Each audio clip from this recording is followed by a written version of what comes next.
पासून मुंबईमधल्या वेगवेगळ्या भागात मुंबई आणि उपनगरामध्ये पाऊस पडायला सुरुवात झालेली आहे। गेल्या 48 तासामध्ये पावसानं काहीशी विश्रांती घेतलेली होती, मात्र 2 दिवसांपूर्वी जो पाऊस पडलेला होता त्याच्यामुळे मुंबईकरांची चांगलीच तारांबळ उडाल्याचं पाहायला मिळालेलं होतं। ठिकठिकाणी पाणी साचल्याच्या घटना सुद्धा घडलेल्या होत्या। रेल्वे ट्रॅकवर पाणी साचलेलं होतं, जनजीवन विस्कळीत झालेलं होतं। पाण्याचा उपसा काही ठिकाणी होत होता, मात्र काही ठिकाणी होत नव्हता।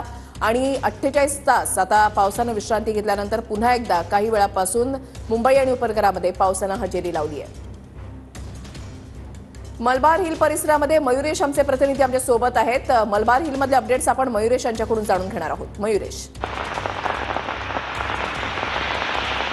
ऋषाली, आपण जर बघितलं 2 दिवसांनी पावसाने विश्रांती घेतल्यानंतर आज सकाळपासूनच ढगाळ वातावरण मलबार हिल परिसरामध्ये होतं, मात्र आता पावसाने दमदार सुरुवात अशी या ठिकाणी केली आहे। त्यामुळे पावसाने जर हा जोर असाच कायम राहिला तर अनेक भागामध्ये पाणी साचण्याची देखील घटना होऊ शकतात। तसंच मध्य रेल्वेची जी रेल्वे सेवा ती देखील 10 ते 15 मिनिटं पाऊस पडल्यामुळे ती उशिराने धावत आहेत। मात्र ह्या परिसरामध्ये जर बघितलं पावसाचं जोरदार आगमन ह्या ठिकाणी आपल्याला पाहायला मिळत आहेत।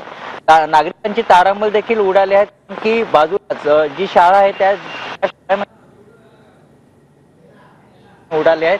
अचानक ह्या पावसाने जोरदार सुरुवात केल्यानंतर आता हा पाऊस जर असाच राहिला तर अनेक भागामध्ये पाणी साचण्यात देखील सुरुवात होऊ शकते। ऋषाली,